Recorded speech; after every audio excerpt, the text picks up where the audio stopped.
हमन के दोहरा लेखा प्रणाली पे आगे डिस्कस करल जाई। आपके पता बा कि दोहरा लेखा प्रणाली के जनक के ल्यूकस पैसियोली हमें सन 1494 में इन्होंने पुस्तक प्रकाशित किया था। उसका नाम डी कंप्यूटेशेट स्क्रिप्चरिस था और ये इटली देश के वेनिस नगर के रहने वाले थे।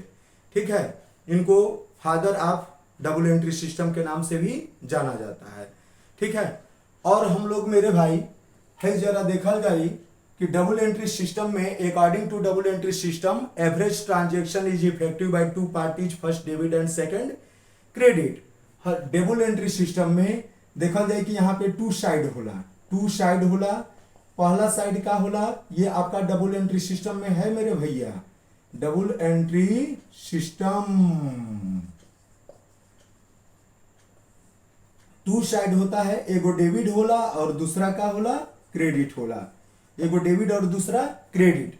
ये जो डेबिट है ये लैटिन लैंग्वेज के डेबिटम वर्ड से लिया गया है, डेबिटम। ठीक है, और है जो क्रेडिट है ये लैटिन लैंग्वेज के क्रेडर वर्ड से लिया गया है, क्रेडर। ठीक है, और देखिए ये जो क्रेडिट लिखा है ना, इसका पूरा नाम ऐसे होता है क्रेडिट। ठीक है, और ये जो डेबिट है इसको DEBIT डेबिट मानते हैं, लेकिन शॉर्टकट में DR लिखते हैं। DR माने डेबिट, आप डॉक्टर मत पढ़िएगा। ठीक है, और CR मीन्स होता है क्रेडिट। अब जरा देखा जाए कि हर एक ट्रांजेक्शन दो साइड से इफेक्टिव होला। एक डेबिट साइड होला, दूसरा क्रेडिट साइड होला। मतलब दो गो पक्ष होला, एगो डेबिट साइड होला और दूसरा का होला क्रेडिट साइड होला। जर्नल एंट्रियों में दो गो पक्ष होई, जैसे एगो डेबिट होगा और एक का हुई क्रेडिट हुई। जैसे अब यहां पर जो है कि डेबिट से ही आगे डेप्टर्स बना है। डेप्टर्स मीन्स होता है देनदार। देनदार वह होता है जब आप कभी ट्रांजेक्शन्स उधार किए रहते हैं, उसको सामान दिए रहते हैं तो बाद में पैसा देगा, तो वो डेप्टर्स कहलाएगा। और जो ये क्रेडिट है, क्रेडिट से ही क्रेडिटर्स बना हुआ है। क्रेडिटर्स मीन्स होता है लेनदार। क्या होता है? लेनदार। लेनदार वो होता है जो आपसे पैसा लेगा।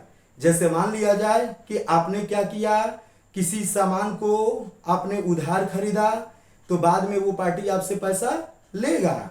ठीक है, तो वो क्रेडिटर्स कहलाएगा मेरे भाई।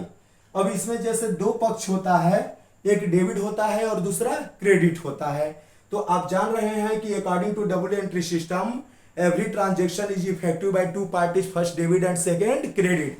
दोहरा लेखा प्रणाली के अनुसार हर एक सौदा दो पक्ष से प्रभावित होला, एगो डेबिट होला और दूसरा क्रेडिट होला। बात समझे ना? पहला डेबिट हो और दूसरा क्रेडिट हो जाए। जो डेबिट है वो लैटिन लैंग्वेज के डेबिटम वर्ड से बना हुआ है और जो क्रेडिट है वो लैटिन लैंग्वेज के क्रेडर वर्ड से बना है। डेबिट से ही आपका डेब्टर्स बना है और क्रेडिट से ही क्रेडिटर्स बना है। जैसे मैं एग्जांपल दे रहा हूं कि कॉमर्स वाले ने, ठीक है, मान लिया जाए कि एक पार्टी कॉमर्स वाला हो गया, तो कॉमर्स वाले, ठीक है ना, इसको वाले मान लीजिए।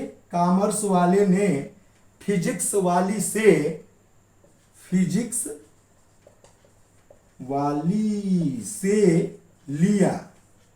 लिया एकदम हम ये शॉर्टकट में लिख रहे हैं, जैसे आप लोग चैटिंग करते हैं।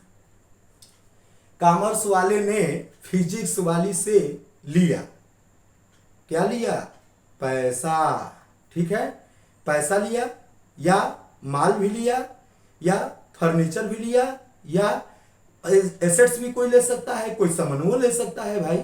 तो आप अपने दिमाग में बैठा लीजिए कि कॉमर्स वाला और फिजिक्स वाली से माल लिया या पैसा लिया, तो इस कंडीशन में एक तो पार्टी कॉमर्स वाला हो गया और दूसरा पार्टी हो गया फिजिक्स वाली। ठीक है, तो यहां पर दो पार्टी हो गया कि नहीं हो गया? तो ये दोनों पार्टी क्या होगा कि आपस में जो लेन देन करेंगे तो यहाँ पे दो साइड होंगे, तो दो साइड प्रभावित होगा। तो जब दोनों प्रभावित होगा तो एक डेबिट होगा और दूसरा क्या होगा? क्रेडिट होगा। दोनों अपने अपने यहां जर्नल एंट्री करेंगे तो उसके हिसाब से एंट्री बनेगी। जैसे राम ने श्याम को माल बेचा, तो अगर राम भी अपने यहां एंट्री करेगा, श्याम भी अपने यहां एंट्री करेगा, तो राम ने श्याम को जब माल बेचेगा मेरे भाई, तो एक पार्टी राम हो गया और एक पार्टी क्या हो गया? श्याम हो गया। तो राम ने श्याम को माल बेचा, तो ये भी हमारा दो पार्टी हो जाएगा। तो एक कोई ना कोई डेबिट होगा, कोई ना कोई क्रेडिट होगा। अगर हम एक दूसरे के पार्टी के बुक में एंट्री करेंगे तो उसके अकॉर्डिंग आगे हम लोग देख लेंगे। अब इसके बाद जैसे मान लिया जाए कि हम लोग बिजनेस को स्टार्ट किए, तो बिजनेस को स्टार्ट किए, अगर रुपए लगा करके स्टार्ट किया तो कैश अकाउंट डेबिट हो जाएगा और टू कैपिटल अकाउंट होगा। फिर अभी हम इस पे डिटेल करेंगे, जब हम जर्नल एंट्री का टॉपिक शुरू करेंगे तो हम लोग वहां पे पूरा एकदम डिटेल से रिलैक्स मूड में पढ़ा जाएगा। अब मात्र मालूम है मेरे भाई 10 सवाल मैं बता दूंगा, बहुत छोटे छोटे, और यही 10 सवाल में पूरा संसार में जितना भी अकाउंट्स की बुक है, चाहे जिस भी राइटर की हो, चाहे यूपी बोर्ड हो, सीबीएसई हो, आईसीएसई हो, बीकॉम हो, एमकॉम हो, 9th हो, 10th हो, आईसीएसई में हो, आईएससी में हो, किसी में भी हो, चाहे पूरा स्टेट बोर्ड में हो, उसी 10 सवाल को अगर आप लोग अपने दिमागवा में बैठा लेंगे, पूरा सब प्रॉब्लम सॉल्व हो जाएगा।